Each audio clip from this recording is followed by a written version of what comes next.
الحمد لله وحده والصلاة والسلام على من لا نبي بعده أما بعد. د افغانستان غیور او مجاهد ملت او ټولو مجاهدین ورونو ته السلام علیکم ورحمة الله وبرکاته. د دې نیکمرغه کوچني اختر مبارکي ټولو ته وایم. الله تعالی دې د اختر موږ او تاسو ټولو ته مبارک کړي او الله تعالی دې د اختر موږ او تاسو ټولو دپاره د نیکمرغۍ اختر وګرځوي، چې په هیواد کې امن، امنیت، سوله، ثبات نور هم ټینګ شي. الله تعالی دې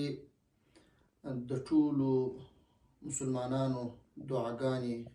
عبادات، تلاوتونه او ذکرونه چې د روژې په دې مبارکه میاشت کې یې کړي دي په خپل دربار کې مقبول او منظور وګرځوي. الله تعالی دې موږ او تاسو ټولو ته توفیق راکړي چې تر دې مبارکې روژې میاشتې وروسته همداسې د الله جل جلاله عبادتونه وکړو. ټولو محترمو هیوادوالو ته اطمینان ورکوو چې انشاءالله د افغانستان اسلامي امارت ټول امنیتي او دفاعي او استخباراتي ځواکونه ستاسو د امنیت دپاره مخکې همداسې وه، شپه او ورځې پر ځان یې وکړې وه او آینده به هم انشاءالله لا نور زیات کوشش کوي، خصوصا د اختر په دغه شپو ورځو کې به ستاسو د امنیت دپاره پوره هڅې کوي او موږ به په خپل ټول توان سره کوشش کوو چې ستاسو امنیت تامین کړو او په ټوله هڅه باندې به موږ که په ښارونو کې وي، که په کلو بیابانونو کې وي، که په سرحداتو باندې متوجه به یو انشاءالله او هیڅ دښمن ته به اجازه ورنکړو چې د افغانستان امنیت خراب کړي، د افغانستان د وګړو امنیت خراب کړي او موږ ستاسو د خوشحالۍ را خرابې کړي.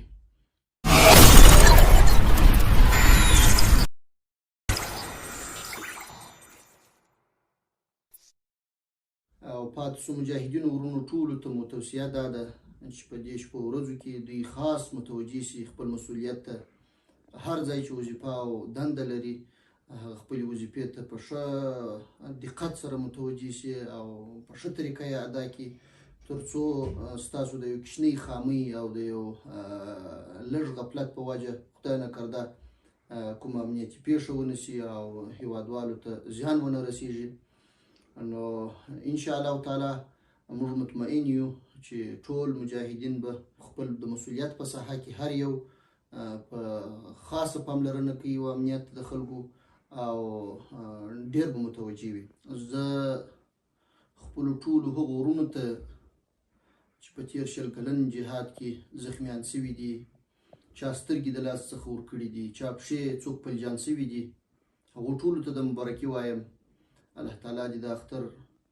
هغو ټولو ته هم مبارک کړي. کونډو او یتیمانو ته د اختر مبارکي وایم. الله تعالی دې د دوی دپاره د خوشحالۍ سبب وګرځوي او ټولو هغو شتمنو کسانو ورونو ته چې الله تعالی وس ورکړی دی او قدرت یې ورکړی دی او شتمن خلک دي، دوی باید په دې شپو ورځو کې خپل ناداره او هغه هیوادوال چې مسکینان وي او په لاس کې څه نه لري هیر نه کړي او همکاري ورسره وکړي، کومک ورسره وکړي، تر څو کونډې او یتیمان هم اختر په همدغسې خوشحالۍ باندې ولمانځي. نو په دې هیله یو چې انشاءالله دا اختر به ښه په خوشحالۍ او ډاډمن امنیت کې تېرېږي. الله تعالی ته خواست کوو چې الله تعالی دې زموږ او ستاسې هیواد د همیشه دپاره د ناخوالو او مشکلاتو او ستونزو څخه وساتي.